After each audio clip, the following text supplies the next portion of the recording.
Some fans say that the Belchers never seem to win, that no matter what they do, the Belchers end up losing. But is that really true? Sure, they don't often walk away with trophies, but maybe they're winning in ways that matter even more. Hello friends and welcome back to the Burger Talk. If you're new here, welcome. We're so glad to have you. If you like Bob's Burgers, you are in the right place and you should stick around. We have a good time around here. And if you're a returning subscriber, thank you so much for being a part of the burger community. And today, I wanted to talk about this concept of winning versus losing at life. And it seems that a lot of the fans of Bob's Burgers feel that the Belchers don't get enough wins. And I'm tempted to agree with them, but also not. And we're gonna dive into why I think that. If you've seen the show at any length, you will see that the Belchers be struggling. The restaurant just can't seem to gain traction or popularity. It seems like Jimmy Pesto always has the upper hand, and when they enter into competitions, it usually does not go their way. It's just like, grr, like why? Come on, I need the Belchers to be able to catch a break here. In a couple of the episodes that I wanted to reference to just show just how unfair life can be, the first one I wanted to reference is in season 4, episode 11, which is called Easy Commercial, Easy Go-mercial. So in this episode, the Super Bowl is about to happen. The Belchers are trying to find a way to get more customers, especially on a day like Super Bowl Sunday. What do you want, Jimmy? Hey, saw your little sign. What are you gonna do? Listen to the game on the radio and then go out and tell everybody what happened? Come on. Get out of here, Jimmy. Yeah. It's no wonder every year my place is packed for the game while you serve 2 customers. He's talking about us. Look alive, Mort. Oh, yeah? Well, we have our own Super Bowl idea, Jimmy. Yeah. Our idea is gonna get us more business on Sunday than you. Yeah, that's right, yeah. And so Bob is kind of turning the gears in his mind, figuring out what he can do to really market the restaurant. What am I gonna do to bring in more business? Can't let Pesto win. Again. Or... a 15-second local Super Bowl commercial is only $3,000. We can afford it. Barely. So they want to shoot this commercial, a little family commercial. It's cute. They're singing and dancing and saying, you know, come to the restaurant and see us after the Super Bowl. They film the commercial. Bob kind of hates it. It's kind of corny and it's not super well done. It kind of gives, I don't know, home video vibes, I guess. Come meet a family. And let our family meet you. Hey, meet me. Oh. At Bob's Burgers, we use only the freshest ingredients. Cut. Tina, what was that? A sexy hair flip. Action Burgerzilla. Bob's Burgers has the biggest flavor in all the land. Gene. What? So come by Bob's Burgers today. After the game. Tell us football sent you. And cut. And Bob is like, this isn't going to work. This is not going to bring in customers. Oh my God. Oh my God, you love it? Oh my God, we're screwed. Oh my God, we're screwed. Do you love it? No, oh my God, we're screwed. We're screwed. We need to bring out the big guns. And they decide to get one of the NFL players. I think he's retired. His name is Sandy Fry. And they think to bring him into the commercial, or Bob does. Did someone here order an NFL legend? Hi, I'm Sandy. Thanks for giving me an opportunity to act in your commercial. So they get Sandy Fry. Bob is like, it's a done deal. We're going to have all of the customers. Everyone's coming to the restaurant. Bob's Burgers is going to blow up. That's a 10-yard penalty for unnecessary deliciousness. Hey, you're NFL great Sandy Can Fry. And you're Bob. Come see me here after the Super Bowl. He'll give you the best burger you've ever had, and I'll give you a high five. Jimmy gets wind of this, and of course, Jimmy has to one-up him. So Jimmy steals Sandy Fry, has him do a commercial. Fry, why will you be at Jimmy Pesto signing autographs during and after the Super Bowl? You know, instead of at some stupid greasy burger shack. Because Jimmy Pesto's pizza goes great with fry. I had just shot a commercial with you to air during the Super Bowl, which, in hindsight, is probably how Jimmy got the idea to do one himself. So that's like, ooh, that's embarrassing, because now it looks like Bob copied Jimmy, when in reality, Jimmy copied Bob. And not only that, but unfortunately, they edited out most of the segments with the family in the commercial. So it was really just Bob and Sandy. So the family was not happy with Bob. Wow, that turned out great. But the family was barely in it. You didn't even show my hair flip. And where was the giant burger boy who pees mustard? The star of the commercial? You cut out all of the singing. All of it. I told you, Dad threw us under the bus. Bob was not happy with Jimmy. Jimmy's over here laughing. It's just not a good time for the Belchers. And Bob storms over to Jimmy's and he's like, like, what the heck, Jimmy? Like, you stole my commercial. And of course, everyone is booing Bob because they're like, no, you stole Jimmy's and all this kind of stuff. And they start throwing stuff at Bob. Like, it's a mess. Hey, that's that guy from that commercial. Oh, good. You saw my commercial. You copied Pesto. What? No, I did it first. Pesto copied me. Crybaby copycat. Stop throwing food at me. Wow, it's getting physical over there. You feel for him, you know. No one's happy. That's unfortunate. The next episode that I wanted to reference, showcasing the struggles of the Belchers, is in season 5, episode 18. It's called Eat, Spray, Linda. In this episode, it is Linda's birthday, and you find out from the very beginning, Linda does not like her birthday. My birthday. 44. Can't even say it to myself. 44. 44. Maybe I'll sleep through this one. She can't bring herself to tell her family that she doesn't like her birthday because they always get so excited and they want to celebrate her, and she's just like, oh, like it's just a reminder that she's getting older and she doesn't want to do that. And I feel you, girl. She's trying to be a young, fun mom. I know my family means well, but I wish I could just tell them I hate my birthday. You get to a certain age and then no fun. In my 20s, I had va-va-voom. Now I just have va-va-fleur. She's struggling with that. Wakes up, the kids bring her breakfast. It's subpar. The best part of my birthday is my baby's bringing me breakfast in bed every year. Oh, the toast is a little burnt. Yep, just the way you like it. Oh, and hard. Burnt and hard. Every year I say, why does she like it this way? But then I say, hey, make it the way she likes it. And then they keep her locked in the room because they're trying to prepare a surprise for her. She's like, okay, well, I can't stay in here all day. Like, someone needs to do the grocery shopping. Can I go out and do that while you guys do whatever it is that you're doing? So they're like, oh, that's perfect. Get her out of the house. So she leaves. And from there, everything goes wrong. It's Murphy's Law, essentially, this whole episode. Everything that can go wrong does go wrong. You know, she's at the grocery store. There's a lady who is taking up all of the time by talking to the cashier, and the cashier is not rushing her along. Like, extremely inconsiderate person. I'm not sure about these cups, though. Good instinct. Since you brought it up, these are not the good cups. What? Tell me everything. They leak. I don't know why I even sell them. We have better cups for the same price. Well, clearly I gotta have those cups. Go get them. I'll wait for you. Oh, thanks. I'm here till 3. I don't care. She'll just be a second. You don't mind, right? Great, thanks. Finally gets through the line, gets to the car, putting all the stuff in the car. She drops something under the car, tries to get it, and then gets gum stuck in her hair, I think, and then tries to get in the car, and someone parked too closely next to her, and so she can't get in. She's trying to squeeze into the car, and then the keys fall into the car, and she comes out of the car. The door closes, the door locks. She's locked out of the car. Like, just things like that. Oh, come on. Oh, come. Oh, damn it. Whoa. Oh. No. I hate my birthday. Everything is going wrong for Linda on this day. And so it's like, you know, further reason for her to feel like my birthday is the worst day ever. And so the family goes looking for her. Of course, they're concerned. Also, another thing, she accidentally locked her phone in the car because of course she did. They can't get in contact with her, so they go out and search. Those poor fudge pops. Where are you, Mom? Okay, she's not in the store, but she definitely was. I mean, just one thing after another. Poor Linda is just struggling on her birthday, and you really feel for her. And the people out there who don't enjoy their birthdays, you know, my husband, he's one of those people. He's not a huge fan of celebrating his birthday. You gotta kind of respect that and go along with what they want to do. You know, it's their day. But that was a tough episode. The next episode that I wanted to reference is in season 6, episode 17, and it's called The Horse Riderer. And Tina loves horses. She is a horse girl through and through, and she wants to go to horse camp. There's this horse camp in Montana that she is dying to go to. And I found just the right place.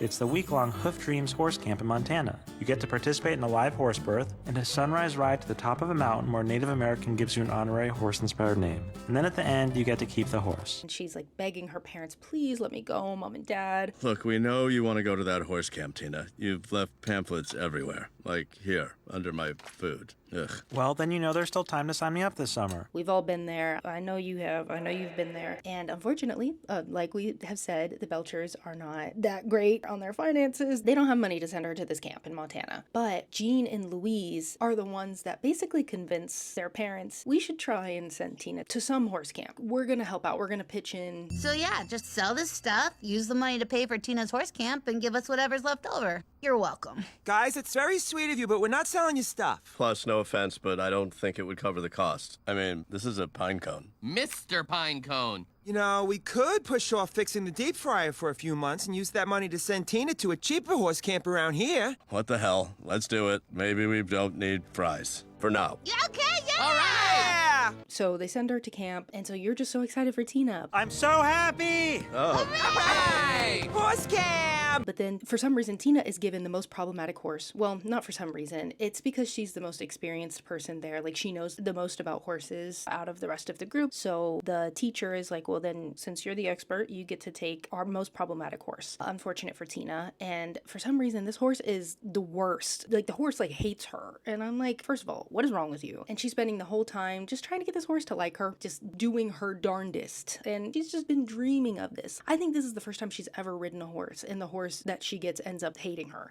Bond with him. Maybe open with a joke. Knock, knock. And then you say, who's there? And then I say, orange. You turn away from me. Okay, just gonna follow you. Do you want to just stand still for a second? Hear this funny joke? Oops. There you go. Classic plops. So it's just a struggle to watch, and I feel for my girl Tina. The horse injures her knee. Fence, fence, fence. Take control, Tina. He's trying to scrape you off. No, we're getting along great. Ah, my knees turned around. Nope, just my pants. I'm fine. Ow, everything's great. Ow. Yay, horse camp. They go on a trail ride. The horse, I mean, I will say the horse got spooked, so it ran, but like ran off, and Tina gets left in the forest. She walks back. No one came to look for her. Branch, branch, ah! Flops! Flops? Anyone? Flops, you came back for me. Crap. Good. We found you. Not really, I kind of just walked back here. Well, Plops is in his stall. No one even knew that she was gone. It's just like, bro, that was tough. And then my final episode that I wanted to reference for the Belcher struggle is an episode that I've actually referenced before in a previous video. It's in season 6, episode 19, called Glued, Where's My Bob? There's a famous magazine called Coasters Magazine that is coming to interview Bob. They like to interview up-and-coming restaurants and chefs who are inspiring. And of course, this would be huge for the restaurant. They're doing a piece on unknown restaurants. I told them they should try your place, Bob. They have to do it today. Can you do 3 o'clock, Bob? Yeah. Great. This'll really put you on the map. They're all excited, and of course, something has to go wrong. The kids have been playing pranks on each other, and the prank is that they are gooping each other. Ah! Guacamole! No! Shaving cream! Hummus! Toothpaste! Double goop! Double goop! You got gooped. So it's all fun and games until Louise puts, it's essentially like a glue, like a gorilla glue, onto the toilet seat in the customer bathroom. Bob goes to use the bathroom because he's nervous. He goes to sit down on the toilet and gets stuck to it. Of course he does. Is there something on this toilet seat? Uh-oh, Dad. You just got gooped. It was supposed to be for Gene, but he didn't take his mid-morning bathroom break for some reason. Louise, what exactly is this? Grease or something. It was in a jar Teddy left in the basement. Possible it's glue? I don't know. Why? Because I'm stuck to the toilet! So they're trying to get him off. They can't. It's not working! It's not working! Stop, stop, stop, stop, stop, stop! Jimmy Pesto ends up finding out about the situation, tells everyone, like, in the street to come in and look at Bob, who's glued to the toilet. They don't get Bob off in time before the interviewers come, and they see him on the toilet, and basically they're like, yeah, we're not doing this interview. Always be clicking. But you aren't going to use these in the article, right? What? No. Oh, no. Oh, there's not going to be any article. We barely care about this. Plus, we like to profile people who are unique and inspiring. You are unique, you are not inspiring. And it breaks my heart. Can they not catch a break? You know, that was just hard. You know, Bob is trying his best out here. He's a good chef and a good guy, and he needs a chance, and that was a chance, and it was kind of ruined, and so that was just lame. But now we're gonna go on the flip side of things, and we're gonna change our perspective a little bit and see how these are actually wins. So of course, really hard things happened in each of these episodes that seemed kind of hopeless, but I'm gonna show you why I feel like they actually won a lot more than they lost. In the first episode that I referenced, easy commercial, easy go commercial, Bob loses sight of what's important, which is doing things with his family, even if it doesn't look perfect. He gets kind of obsessed about this rivalry with Jimmy. Through this, he realizes by the end of things that probably wasn't the right thing to do. I should have included my family in this, even if it meant that the commercial looked kind of corny and wasn't, you know, the most professional or whatever. None of this ever should have happened. I made a great commercial with my family. It was funny and cute. Well, it wasn't that funny, but it was good. Well, it wasn't that good, but it was us. And I scrapped it to make a commercial I thought would get more customers. I never should have done that. Linda, kids. We heard every word, Bob. That was beautiful. He was able to learn that lesson. That all worked out in the end. He was like, you know what, Jimmy? Whatever. You take it. And it turns out Gene actually like flooded the toilet over at Jimmy Pesto's, and everyone had to leave the restaurant anyways because it was flooded out with toilet water, so it was nasty. And so he ended up getting some customers from Jimmy's, and they went over to Bob's Burgers to finish, you know, watching the game and get some food. So it was like, it wasn't that many customers, but he still got some customers. So that was cool. Gross! Oh my God! Well, 3 people. Ha! 3 people, Jimmy! Our food is great. Our staff's full of surprises. So come on down to Bob's. For some burgers and some fries. Do. Come meet our family. That's us. Let us meet you. Bob's Burgers. And the real win, I think, was just that lesson that Bob learned, honestly. The second episode that I referenced, Eat, Spray, Linda. Of course, Linda's having an awful, awful birthday. Like, by anyone's standards, it is an awful day, and especially birthday. As the family is traveling around town trying to look for her, the kids are mentioning places that she might be. Gene is like, well, she may be at the bakery because they like to go and get free samples there and stuff like that. So this is where you go with your mom, huh? Yeah. They go and check there, and then Tina's like, well, maybe she had to poop because she always has to like take a midday poop or whatever. And so they go to this hotel. She always goes there, and they talk with them, and they're, you know, talking about how great Linda is, and they love seeing her and all of that. The people who work at the hotel are telling Bob and the family that. We're just looking for my wife. She sometimes comes here to use the restroom. Oh, Linda?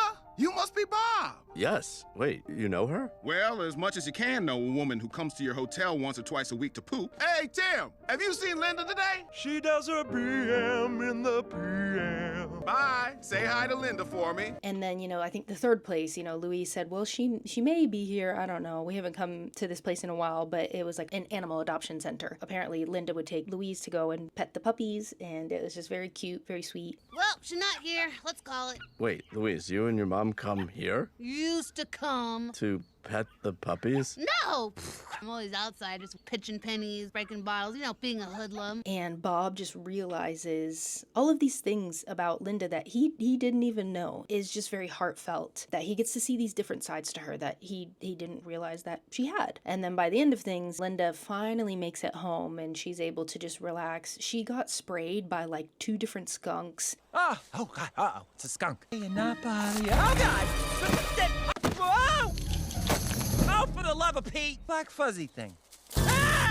Like I said, rough day. And so they soak her in a tomato bath, and she's just laying there, and her family's just around, and they're talking, and she realizes, you know, actually this birthday isn't so bad. You sure it was only 1 skunk, Mom? No, it was 2. Or it was the same guy twice. Mom, is it cool if I dip my grilled cheese in your tomato bath? Yeah, go ahead. Yeah. And so I feel like that was a win, you know, Bob learning these different facets to his wife. You know, it's like even after all of those years, you're still learning about your partner, or at least if you want to, you know, you have to stay curious about your partner. Lynn, I gotta tell you, I learned some new things about you today. Stuff I didn't know. Stuff I respect, kind of. And I'm glad to say, after all these years, I'm still finding little surprises. Also, I wrote all of that in your birthday card. See? Oh, yeah. Aw. Yep, I did that. And so I love that he got to learn those things about her, and Linda learned that even in a bad day, she could still find a way to enjoy her birthday, a day that is difficult for her to enjoy. So that was cool. The next episode was The Horse Riderer. Despite the fact that Tina had an evil horse named Plops, I don't think I ever said the name. We do not speak his name. But no, yeah. So Plops was awful, left her, and at the end of the horse camp, they're supposed to do like a showcase, basically, where they show off the skills that they learned, and they take the horse around the corral or whatever and do their horse stuff. She doesn't take Plops for the demonstration, though. She's like, you know what? Bump Plops. I'm gonna use my imaginary horse, Jericho. Jericho, you're here. How about you drop the plops and make the swap? You took the words right out of my mouth. Doris, I'm not going to ride Plops. I brought my own horse. Huh? His name is Jericho, and I don't know if you can tell, but he's imaginary. I want to ride on a horse that loves me because I deserve that. Yes, you heard me correctly. Tina has an imaginary horse that she's had ever since she was a little girl. She named him Jericho, who I believe is also voiced by Paul Rudd. I think that is true. So she takes Jericho, and she looks like one of those, have you ever heard of, I think it's called hobby horsing or something like that? It's the sport or whatever where you have like it's a toy horse head with a stick, and you put your legs around the stick and you run with. Yeah, if you ever had one of those, shout out. I'm pretty sure we had one of those. I had one of those as a kid. Not that I was like a horse person, but so she basically kind of looks like that. She's going around the thing and just pretending like she's riding a horse. She's riding Jericho. She's doing what? Turning.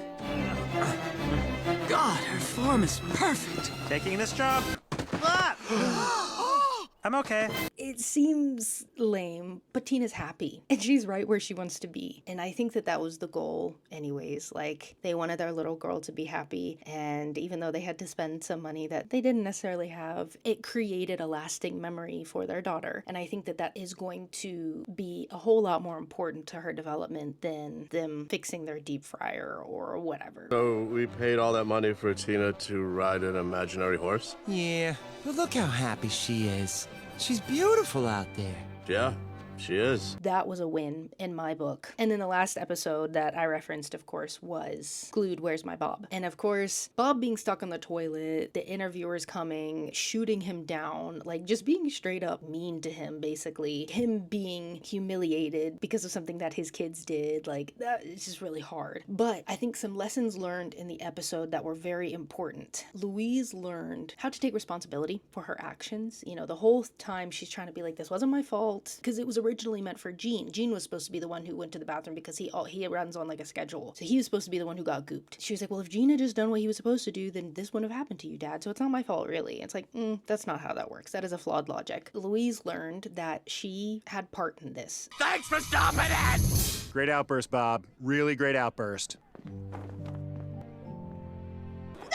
wait, don't leave. I want to say something. Yeah, stuff goes wrong all the time. But this thing today was my fault. And if I hadn't done this, my dad would be walking around here right now, inspiring the crap out of people. He'd be making burgers. Really good burgers. Don't tell him I said that. I think it was definitely a moment of growth for her. It was very good for her to learn that lesson, learn a little bit of humility, because she is quite prideful. I think it was a great turning moment for her. And the whole town is, well, not the whole town, but the majority of the town is there in the restaurant. And at first, they came to kind of just see what was happening, maybe, give a couple laughs or whatever. But once Louise gives her speech, the town is like, you know what? Yeah, Bob is kind of that guy. Like, we respect him. And they rally around him, and they're cheering for him. No, please don't chant that. Oh, it's in a good way. It finally worked! I'm free! This whole thing turned around, and the interviewers, they didn't do the interview, but they did still end up writing a piece on Bob's Burgers, and that in and of itself was inspiring, that this small community came together to lift this restaurant up and this chef up, and I feel like that was a win. Bob's Burgers is more than an undiscovered gem. It's truly a one-of-a-kind mom-and-pop shop. We did have a rather unique and strangely inspiring experience while we were there. This shabby little dive seems to hold a special spot in this dingy town's heart. And now we're going to take a little break from this and go into our Trivial Pursuit segment. We're going to do some Bob's Burgers trivia, test our knowledge, see what we know. Last week was awful, so we're going to try to not be awful. Number 1, Al and Gloria are the parents of which character? They're Linda's parents. Where's my pen? Whatever, I'm going to write with a highlighter, like Teddy did in that one episode where Tina got new glasses. Number 2, Teddy mistakes Bob's last name for what? Burgers. I think that's correct. I say these answers so confidently, and then when I get them wrong, I'm like, ooh. or Bob Burger. He like never makes it plural. He always says burger. And Bob is like, what is wrong with you? Anyways, okay, number 3, in Bad Tina. There's a lot of questions about Bad Tina. Have you guys realized that? If you've seen my other videos where I do trivia, and you should watch them. But anyways, besides the point. Number 3, in Bad Tina, Tammy, Zeke, and Jimmy Jr. come over and drink what while Tina is babysitting? They drink margarita mix, the heavy stuff, as Zeke says. And they act like they're drunk and all that. It is a sight to see. It's very middle school. Number 4, what are the lyrics following Where is Harry Truman? Where is Harry Truman? Is it he's dead in the ground? He's dead in the ground. I'm gonna write that down. I don't know if that's right. All right, number 5, what is the name of Mort's funeral home? Oh no, hold on. I know this. Oh no. I'm blanking. Darn it. I don't remember. You guys, oh no. Okay, we're skipping it. Number 6, in one of Tina's erotic friend fiction stories, who said, wow, Tina, you're the baddest girl in detention?